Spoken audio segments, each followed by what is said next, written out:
welcome to Stoa Conversations. My name is Caleb Ontiveros, I'm Michael Tremblay.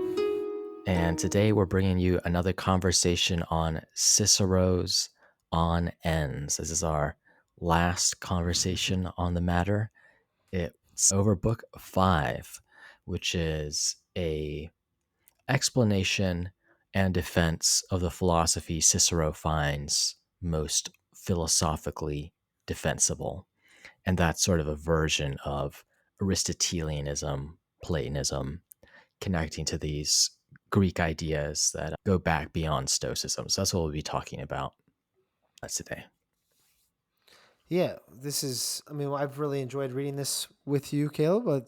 We've both read it before, but really fun going through it. And as you mentioned, the book is kind of this bouncing back and forth of Epicurean position, anti-Epicurean, Stoic, anti-Stoic, and now this is kind of the final arrival place where Cicero attempts to genuinely argue for his position, I suppose.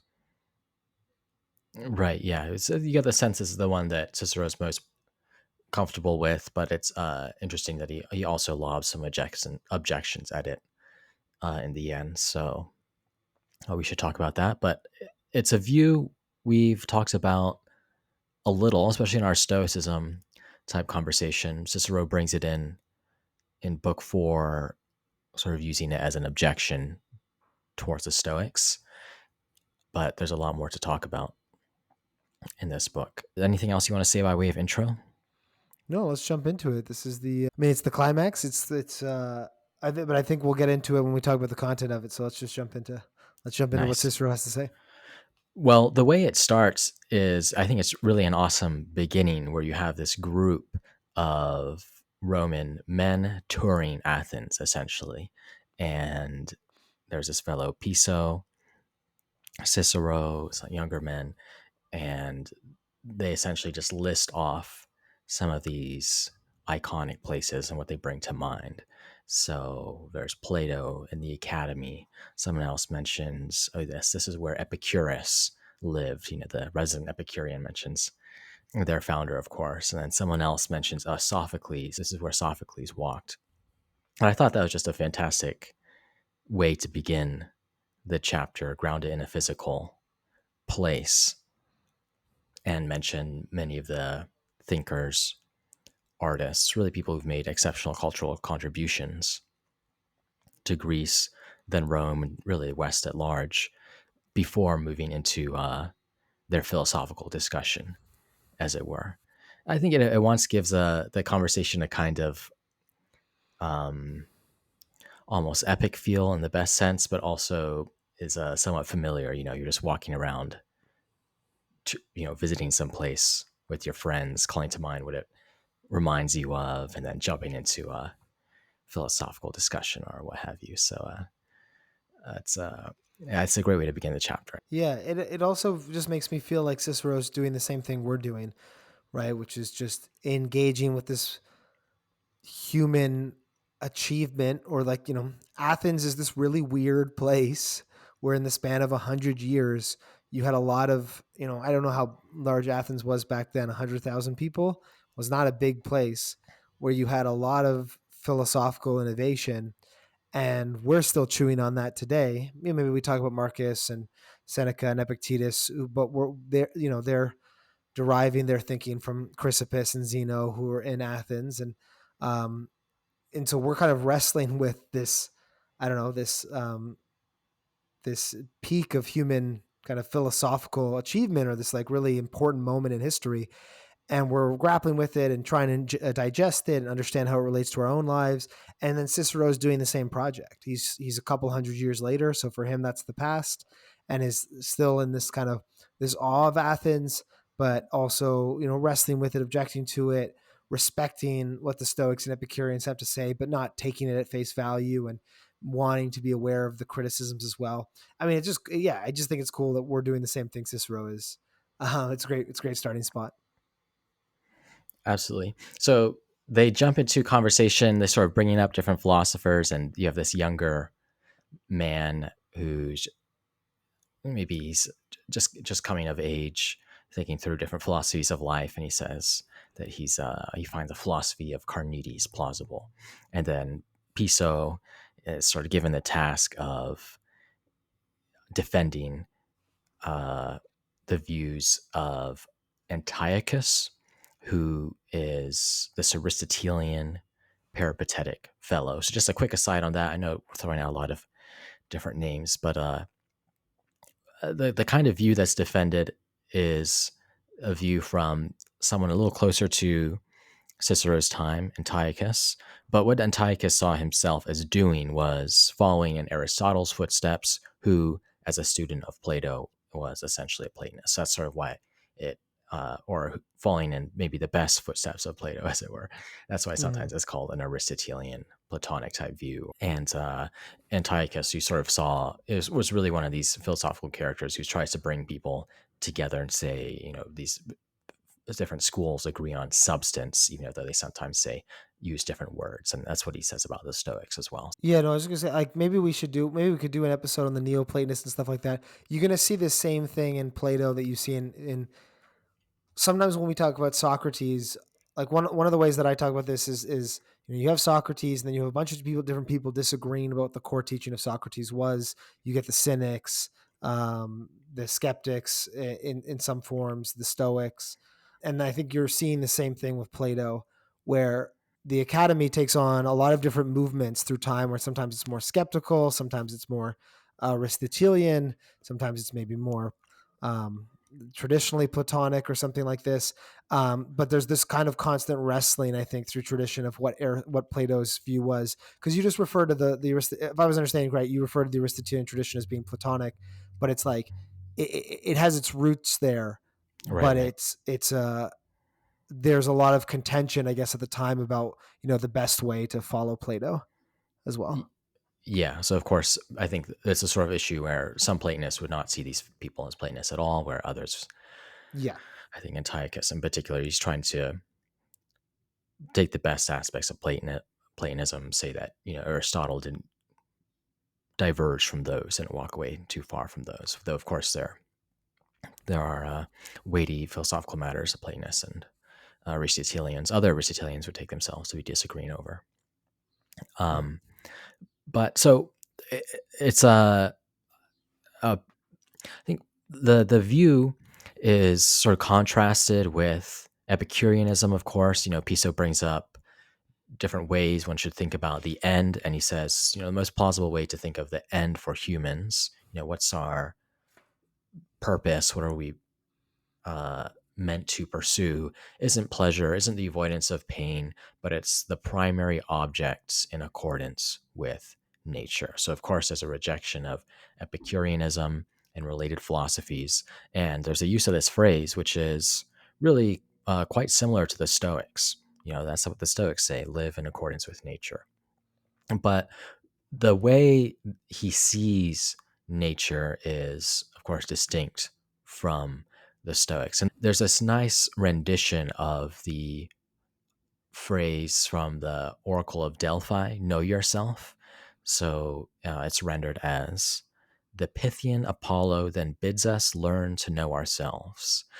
Now, knowledge of ourselves can only mean this, that we should get to know our bodily and mental powers and pursue that kind of life which leads to the full enjoyment of those powers.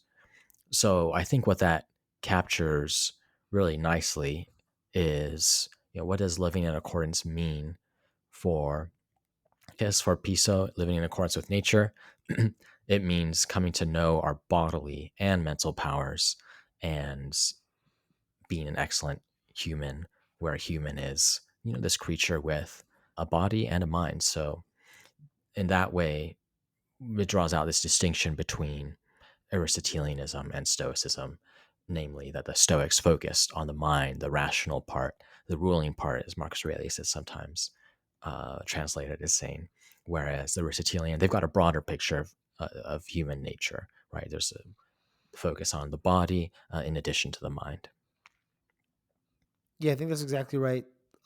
So, well, what you're saying is there. happiness is the perfection of your nature. It's the achievement of your nature, the attainment of your nature. But then there's still this question of what is that nature? And then that really nice, I thought that was a really cool kind of playback to know thyself. Hmm. Because know thyself, that's a common thing in Plato, and Socrates was really interested in that and took that as kind of like, um, there was this view of Socrates being like, I know that I know nothing. And at least that's like one, that self knowledge is important. That self knowledge of my own ignorance is important.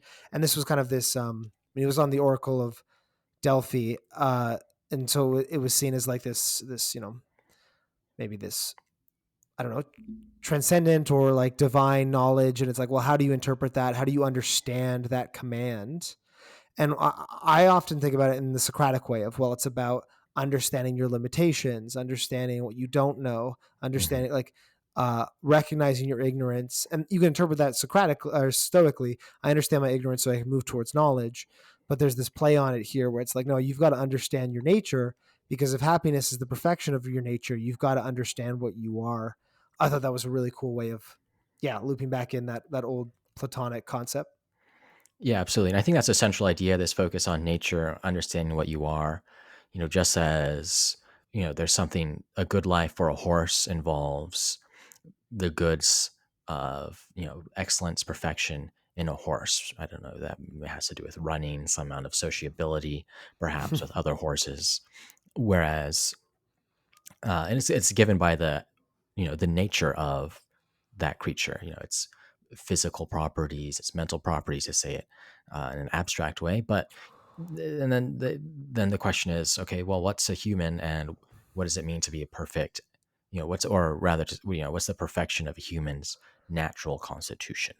And there again, you look at the physical properties, kind of animal we are, and especially, of course, our mind, our ability to reason as a differentiator between other creatures. Yeah, and I guess to ground this idea, like we still do this today. I think about this is a I think about sometimes when you see those like small dogs being carried around in a purse or something, and you get this kind of like intuitive sense of like, is that maybe that dog is happy. Maybe that dog has achieved pleasure.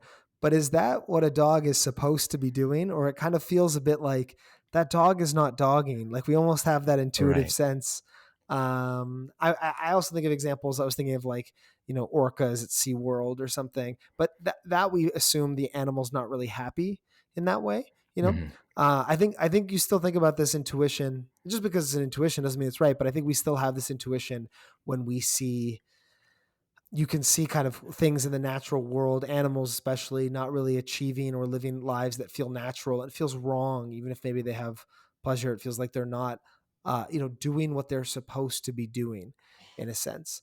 And then the Stoics would feel the same way if you looked at a human that was really caught up in kind of court politics and Marcus Aurelius's, you know, entourage, and trying to impress people and trying to navigate and trying to achieve a position of political power, and getting really nervous like their life would be ruined if they were to be lose out on some sort of promotion or position.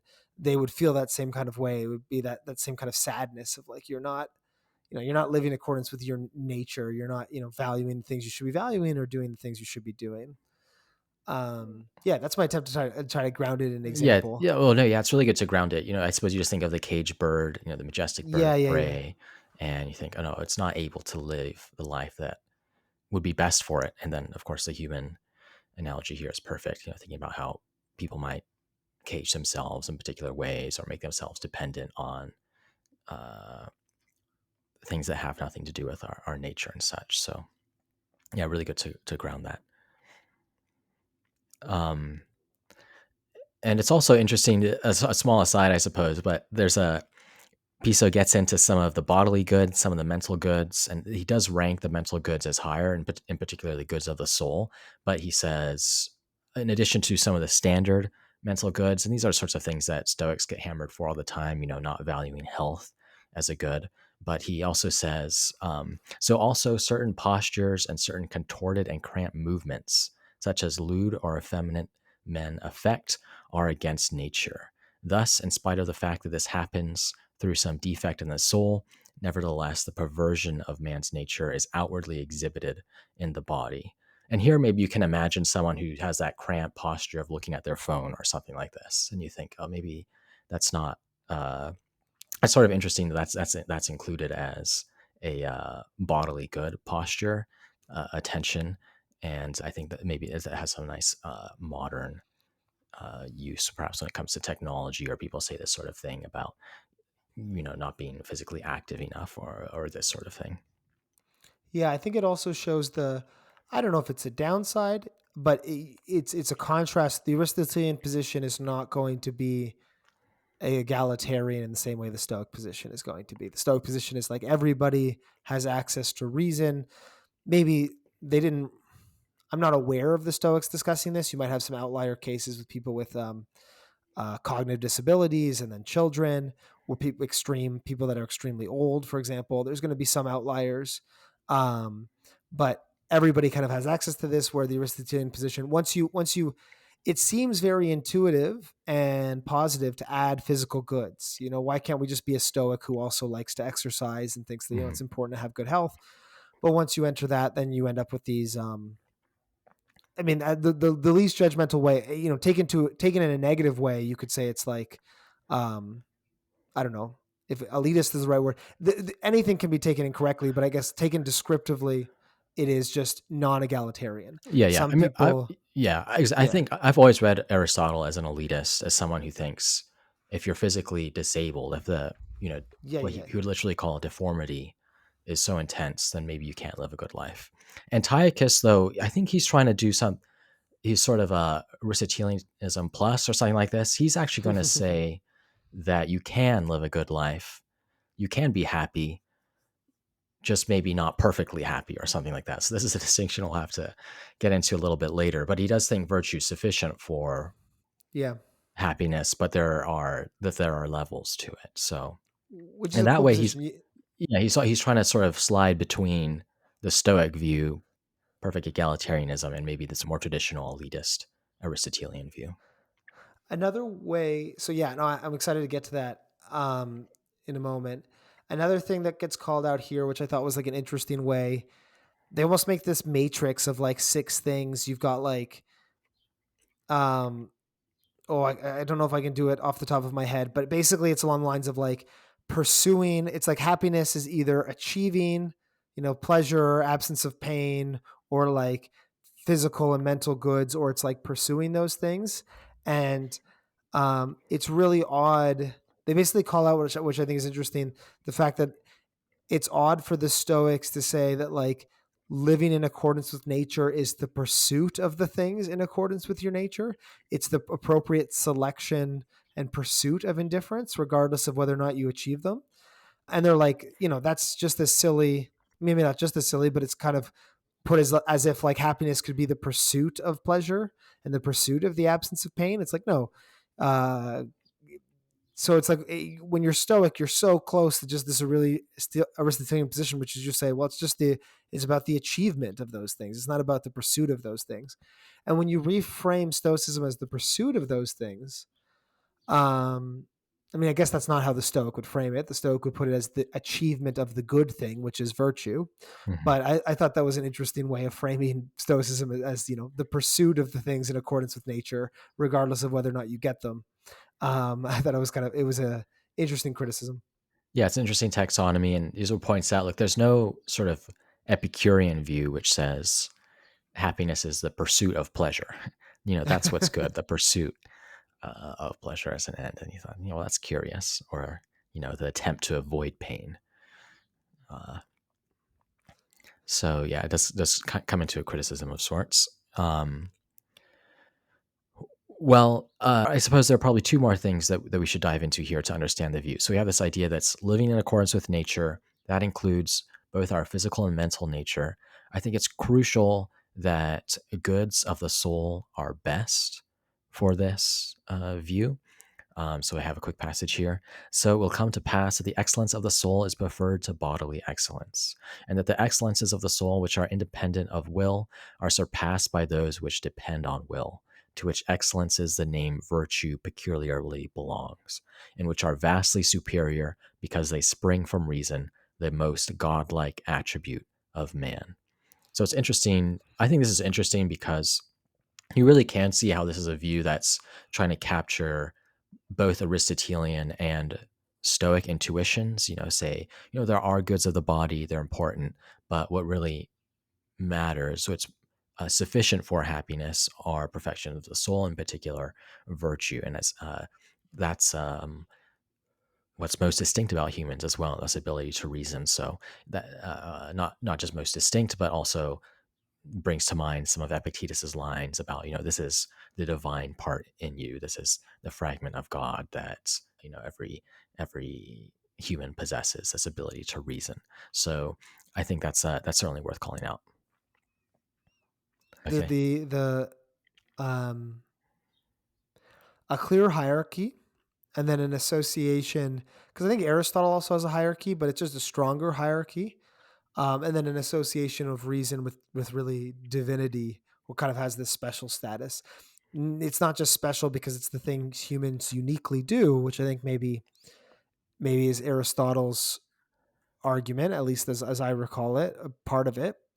But it's special because it's divine in some sense. It is different and better than the other Hmm. things. Yeah, absolutely. And there are different arguments for this. Piso just lists different cases where he thinks, we can see human nature being revealed, uh, as maybe one way to put it. So it sort of brings to mind the lines from Cicero in books 1 and 2, where he goes over all these the lives of these heroic Romans who displayed moral virtue, and challenges the Epicureans and says, "Look, do you think these are the sorts of people where you'd want to put, he knew how to have a good time on their tombstone? No, you know, what we see in those lives is, moral worth. Really, we see, that kind of human perfection to that human ability to perfect one's virtue, and that's what we value about it. So there's I think there's that kind of argument, and there's also a focus on knowledge. And there's an amusing anecdote about Archimedes, who you might know from geometry, but Archimedes, he's so devoted in his pursuit of knowledge that when Alexander the Great overruns his city, they can't find him anywhere, and then eventually they find him in the midst of battle, drawing geometric figures in the sand or something like this. And Piso says, though, this is reveals man's desire to uh, understand things, and that's one of that's it's so important to humans that will pursue it even in the face of danger and such. So I think that's maybe it's not the best argument for the view, but I think it's a nice nice way to draw it out. It's a funny example. Yeah, like what I took from this part was, as you said, they go through some like an argument of virtue being clearly superior to the bodily goods. They go through some examples of virtuous people or rational people or wise people that are admired. And I just the part that stuck out to me about that was wow, we often talk about how unintuitive the Stoic position is, and about how, oh, it's wild that like virtue's the only good, or knowledge is the key to happiness. But then they rightly call out that we actually really admire virtuous people. So maybe it's not as unintuitive as that was my takeaway, is like maybe actually Stoicism is not as unintuitive as we take it to be. When you see these people with amazing character, we all unambiguously, as you said, wouldn't want to write anything else on their tombstone. Mhm. We wouldn't need to clarify with the, yeah, also knows how to have pleasure, and didn't feel sad. We don't need to clarify it with these other things. We just say, was a great person. And even the non-Stoic is like, that's sufficient. The non-Stoic doesn't need to write on the tombstone and was really rich, or and was super popular. Um, I thought that was, it was just like, yeah, we often get, I think as a Stoic, I often get like kind of defensive about it, of like, I have to justify this position. But we already do, back then and even today, admire really great people. Yeah, absolutely. I think that's correct, and it is. Yeah, in a way, I think you made this comment before, but Stoics, maybe perhaps the Stoic philosophy, one way to understand it is that it begins with some intuitive judgments, and then takes those all the way, applies consistency to those judgments, whether Hmm. that's the way we value virtue in people. Or I think another example of this is the fact that, we realize in many cases externals actually can't ruin, the goodness of one's day. You can still have a great day even if something apparently bad happens to you. And then, the Stoics take that line to its logical conclusion, that you can still have a good life even if these apparently external bad things befall you. You just need to, make good decisions, do what's manage what's up to you in the best way possible, and that's how you have good days. That's how you have a good life. So, I think Mhm. there's certainly that kind of consistency, and which, of course, whenever you're consistent, now you're going to run into perhaps issues explaining a bunch of other intuitions. But I think that's certainly one way to understand Stoicism. Yeah, that makes sense to me. Again, the Stoics. They're famous for these paradoxes. They're famous for these uh, sometimes unintuitive claims. Everybody's equally vicious except for the virtuous person or something like that. But it's worth remembering that they have some intuitive. There's some just intuitive, clear ideas here as well. That the Stoics are, as you said, building up um, and taking to the logical conclusion. Cool. Cool. Yeah. So the last, uh, uh, I think, part of this view that's important to understand is that this difference that we hit on briefly is that there is this idea that you can have supreme happiness versus happiness as such. So that's something Piso and Antiochus, and I think my sense is Cicero as well, they want to state that things like bodily goods, external events can influence one's happiness. But crucially for this peripatetic view, they don't render one necessarily unhappy. It's just that you can't have a better life if things go well for you. So I think you can really draw this out in a case that Cicero talks about. You have these two Romans. One has like they're both virtuous. So you need to imagine them both excellent people, both excellent men. You have Quintus Metellus, and he sort of lives the perfect Roman life in uh, both internals and externals. He has these three sons that are politically accomplished. One of them is made censor, another celebrates a triumph. He had this massive parade due to military success, and his three daughters are happily married, and he himself had political success, and so on. And now compare that with another virtuous Roman, Regulus, who died at the hands of the enemy from starvation and want of sleep. Are you really going to say the two of them are just as happy? And I think on this view, what you could say that Quintus Metellus, he had supreme happiness. Virtue plus all these other things went right for him in the world. Whereas Regulus, perhaps he had happiness, but it wasn't perfect. It wasn't ideal. He did what he could, but he ends up starving to death, which is unfortunate, terrible way to go. So, and that he did have evils of some sort of another happen to him, and that influenced his happiness, prevented him from being supremely happy. So I think that's what the last essential part to understand about this view, and it's of course different from the Stoic view, which says, where I think, and this is a place where the Stoics perhaps say something implausible, is they do say these two men are equally happy. Of course, you prefer to be Quintus Metellus. You prefer for things to go well for you, um, but that's not up to you. What is up to you is just being virtuous, and as we both stated, both of these men were equally virtuous. So in that sense, they're equally happy. Yeah, so like Cicero, so the Stoic view of happiness is binary. It's on or off. It's yes or no. You have it or you don't. And then you have it or you don't based on whether or not you have virtue. And then Cicero says, "Well, I really like the idea, or the position, uh, Cicero is speaking to here or writing. Um, it's really nice to have virtue be sufficient for happiness, maybe even necessary for happiness. Those are both nice things from the Stoics, but we also need to explain the phenomenon that it seems like one of those people had a better life than the other. The person who, the famous, well loved, moral, successful Roman with happy kids had something better happen to them than the person who starved to death. And so, how do we account for that? Well, we just allow degrees of happiness. Both had happiness because they were virtuous, but one had a greater degree of happiness. It's also this interesting. I mean, I also like to think of happiness as, think of it again when I'm working through these arguments. I sometimes switch between happiness, great life, flourishing, and kind of like seeing if the intuition lays any better when you start putting in some of those related but different in English concepts. And yeah, it seems to me like one of them had a greater life than the other.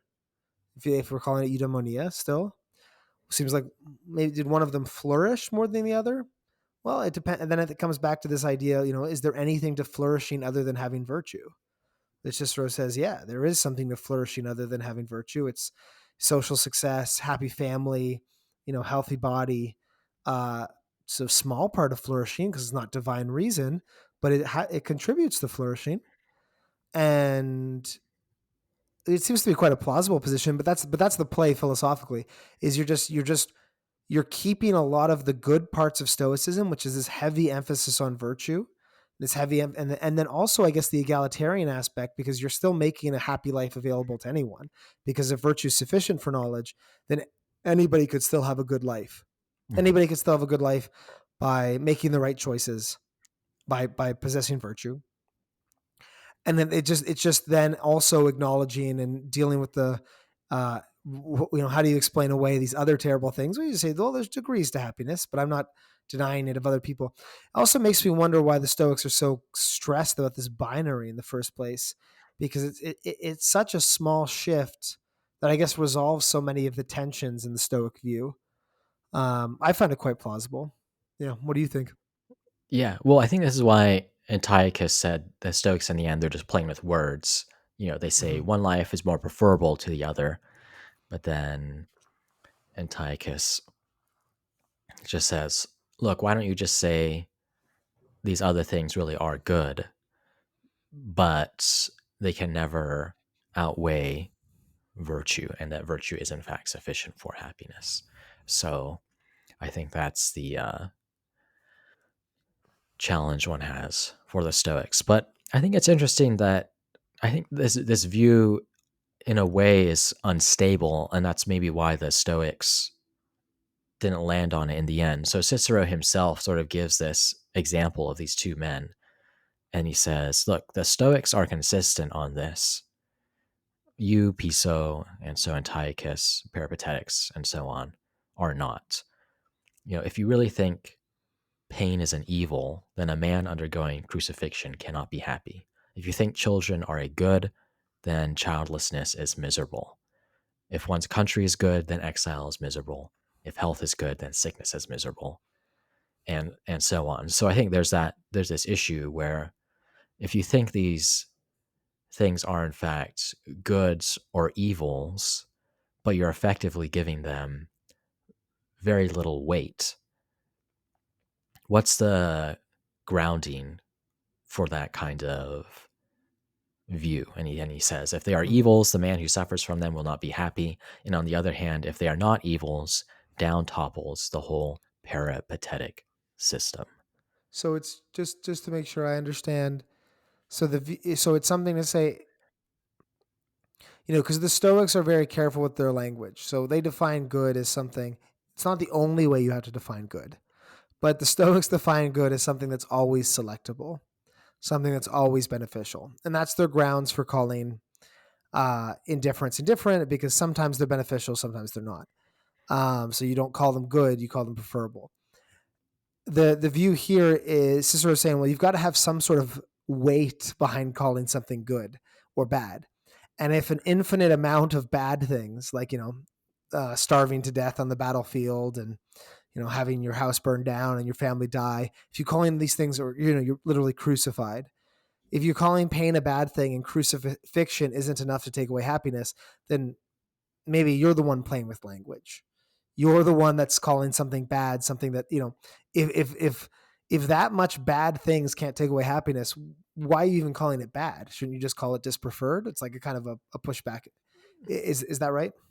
Yeah, I think so. It's sort of a dilemma of sorts where it's like, Cicero is quite good at this, coming up with different dilemmas for these schools. On one hand, if you're going to say these things apparently have value, but they're never sufficient to make one happy or unhappy, then why aren't you just a Stoic, right? Why don't you just say they're preferred, dispreferred, and such? On the other hand, if you're going to say that they have value and they can, in fact, make one unhappy, if you undergo crucifixion, if you're exiled, if you're in extreme sickness, then you start sounding more like what I call the traditional Aristotelian, perhaps, Mm-hmm. where what you need is a number of these externals to go right for you, and some amount of evils, as it were, can outweigh the goodness of virtue in a life. And I think that's sort of the challenge. That's the dilemma. Is, look, if you want to give these things weight, then uh, or I suppose if you're thinking about these things and you're giving them essentially, epsilon weight, they're nice to have, but not needed for happiness, can't influence one's happiness, and you sound like a Stoic. But if you give them, sufficient weight, then you sound a lot more like a traditional Aristotelian, perhaps. Yeah, it's good. I mean, it's a good objection. I'm trying to think of what I would counter here. Maybe you already have some in mind. I mean, one view is that it gives us ways to evaluate. One benefit to um, Antiochus's view is that it gives us ways to evaluate people that don't have happiness. Like the Stoics have this weird binary view of everybody's equally vicious. So anybody who's not a sage's life is equally terrible, equally unhappy, and then there are no sages. And it's like, oh, what? Well, that doesn't. What are you talking? Like that doesn't really help. But now Antiochus has this view where he says, well, no, this person's life does have, this person's, because they have a good job, a nice family, security, their life is better than the uh, other vicious person who doesn't have these things. It allows that kind of evaluation. Maybe it allows more. I guess what I'm trying to say is maybe it allows more nuance for the progressor, Hmm. instead of us just constantly thinking about the sage. Just like a way, hey, if you're a normal person, how can you improve your life? Well, you can improve your life by like acquiring these things that are in accordance with your physical and social nature. You can, if you're homeless and you alleviate your homelessness, your life has become better. Um, yeah, if you could be homeless and a sage, maybe you'd be happy anyway. But it gives you kind of a clear path to improvement that isn't just a moral path. Yeah, I think that's a good, interesting argument for it. Maybe makes more sense of the progressor. I think the Stoics have moves here though too, and so they end up being pretty similar. Trying to think about, I suppose that what they, what this argument has going for it, and what Piso has mentioned, is virtue in a way has what's sometimes called lexical priority, which means if you're choosing between virtue and some other good, you should always assume virtue wins, and that I think aligns both with Greek and Roman value judgments, and probably our value judgments as well. And it might be difficult to come up with a more systematic way. The Stoics are so systematic, and they have this excellent theory that I can account for not just their ethics, but also the metaphysics, the logic, and such.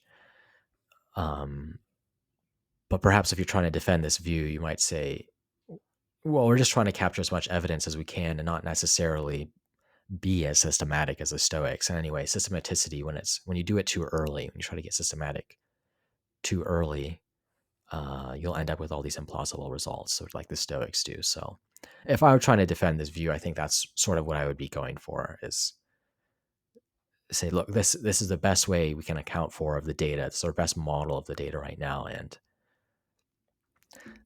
yeah, maybe it doesn't have the systematicity of the Stoic view, but we know the Stoic view is not the right model anyway. So at least this view is correct. So that's how I defend it. That's not exactly what I believe, but I think that's kind of the move I would make. What do you think? Why do we know the Stoic view isn't the right model? Because of Oh, just speaking from this person's point of view, I guess they just, just because of observation that like kind of post hoc observation that one of these lives has gone better than the other. yeah, one of these lives have Happy gone better person, than the other. They have and this now a when you different account of human nature, perhaps. The bodily yeah goods are in fact good.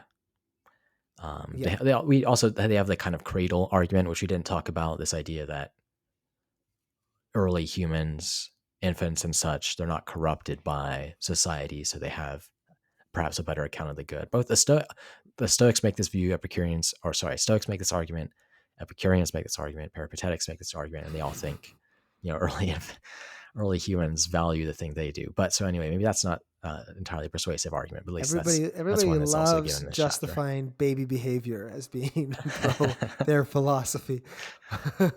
This baby burping is clear evidence of the Epicurean view. It's alleviating the pain. Is where the Stoics are like it's like achieving preservation of itself as it under. That's funny. Yeah, Um, yeah. yeah. Well, so one thing that I'll add for this. I'm not sure if you have more to say about the Cicero's arguments, but kind of in our conversation and this like framework that I've been developing over the course of our conversations together, Caleb, is you kind of end up now.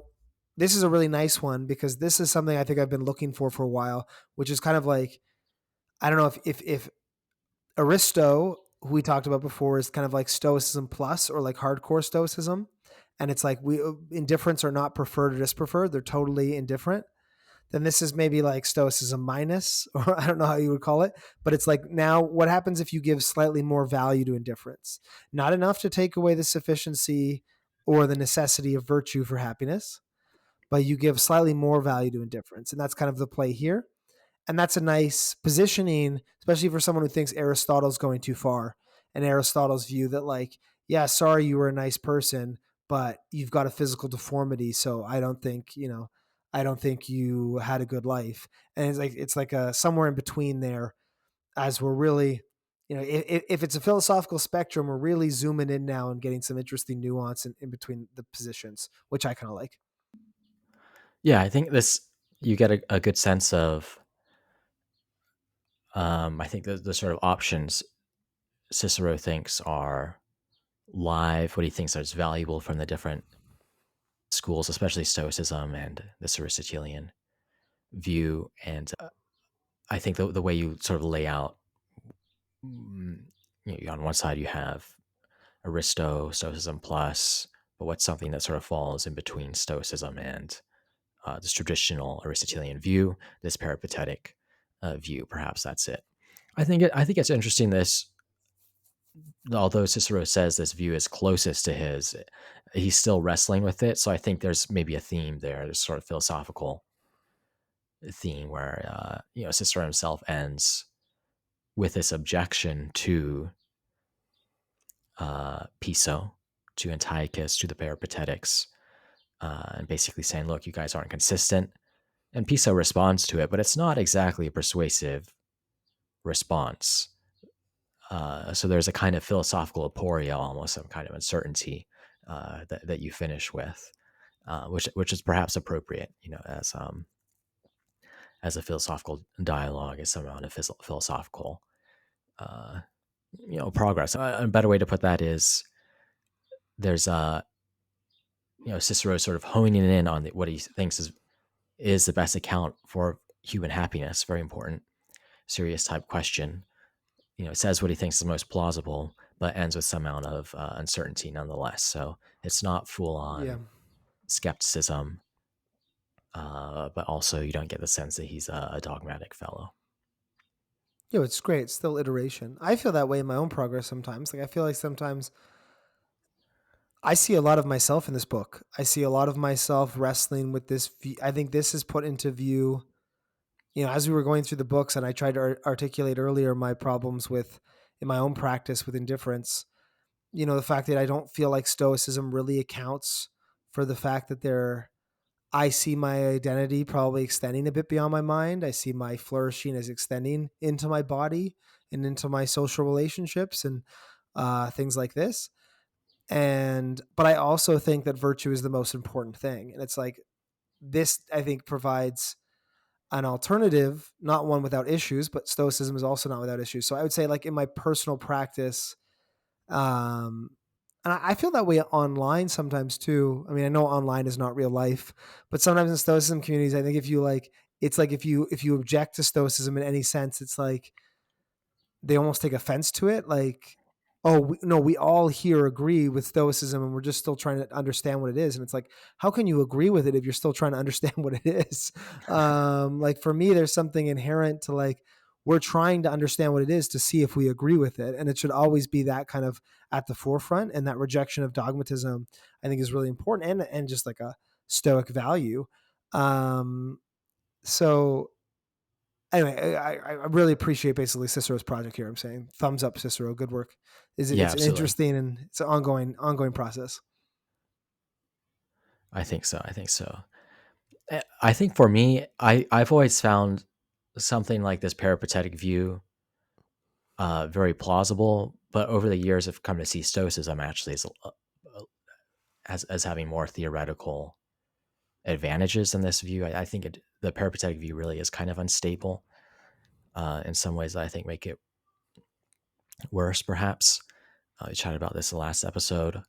But I think what comes through for me in terms of uncertainty from this chapter is you almost have the sense that Cicero has a little bit of a leaning towards a traditional Aristotelian view, which I think is intuitive. Maybe when you talk about cases of physical deformity, it's less intuitive to liberal egalitarians today. But if you think about cases where people just they're unlucky, they have tragic events happen to them, their loved ones, do you still want to say those uh, each of these cases, so those people could have achieved happiness or something like that?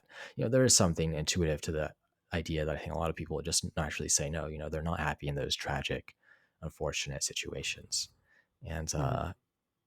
I think that's sort of this dilemma that Cicero's putting towards the peripatetics. I think is um, a challenge, certainly a challenging one, and one worth wrestling with, thinking through. So yeah, we should do some more Aristotle, perhaps do some more Cicero, and keep on thinking through these issues and discussing them. Yeah, agreed. And I think a point to end on. I mean, just a reiteration of what you were saying before, of how Cicero's such a smart guy, such a well-read guy, and is still, I think, as you said, taking not a full skeptic position, but still one where it's like I'm learning. I I'm always understanding the best parts of Epicureanism and criticizing them, the best parts of Stoicism and then trying to criticize it, the best part of Aristotelianism and then trying to criticize it, and seeing the value in that as he develops his own craft of living well, and seeing these schools as answers or guides or instructors.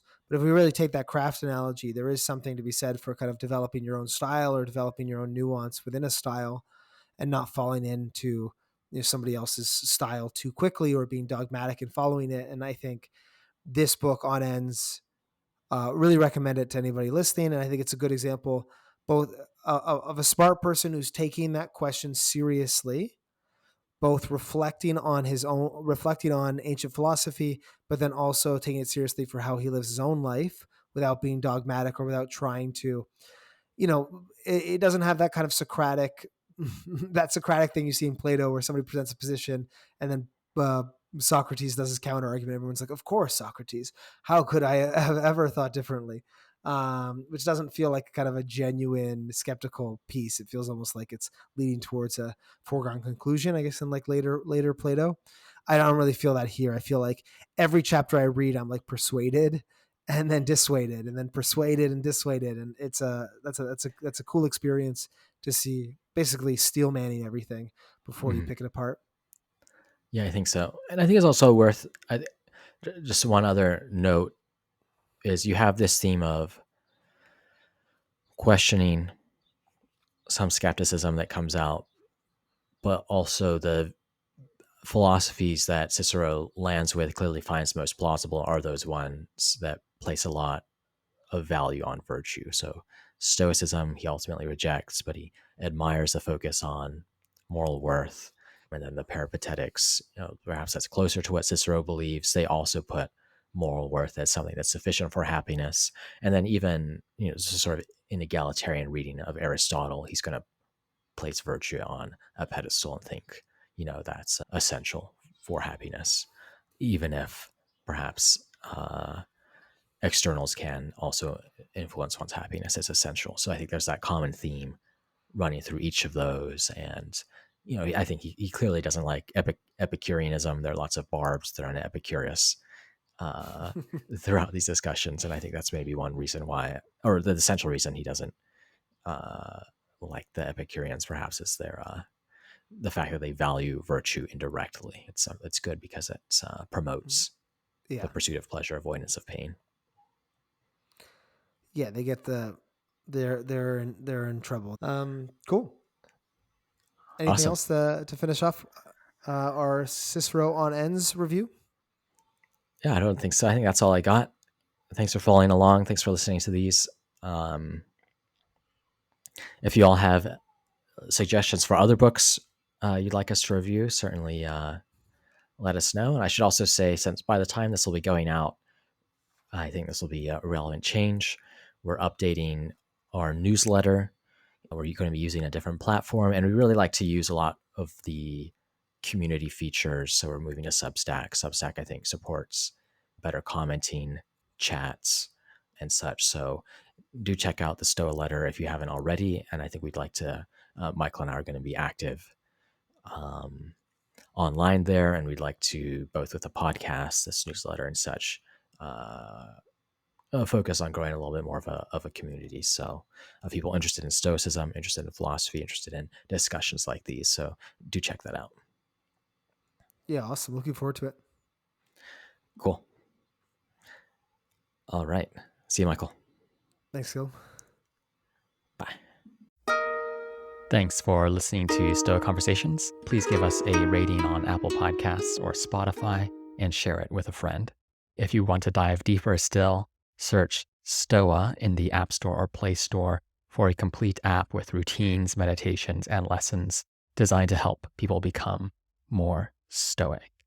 And I'd also like to thank Michael Levy for graciously letting us use his music.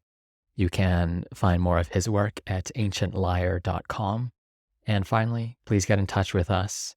Send a message to stoa@stoameditation.com if you ever have any feedback, questions, or recommendations. Until next time.